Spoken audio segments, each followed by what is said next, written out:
Okay, here is the way to use this holding arm. And first, if we want to move the holding arm, we must loosen this central rock. Yes. First of all, we loosen it, and then we can move the holding arm. As you can see, here is a gap. The direction of this notch. The direction of this notch is the direction of the movement, as you can see. And if I change its direction, so I cannot move in this way. So if I want to make the holding arm in this side, so we need to turn this notch forward, and then yes. And after we fix it, we need to fix the holding arm. Yes.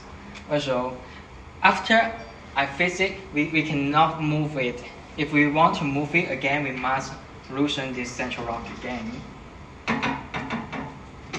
Yes. It is very flexible. You can do here, here, here. Yes, very flexible. And remember the white side. This side is the treatment side. Yes, this side is the treatment side. Yes, if we finish, and then we can put it back. And so we can, yes. They can work together or work separately.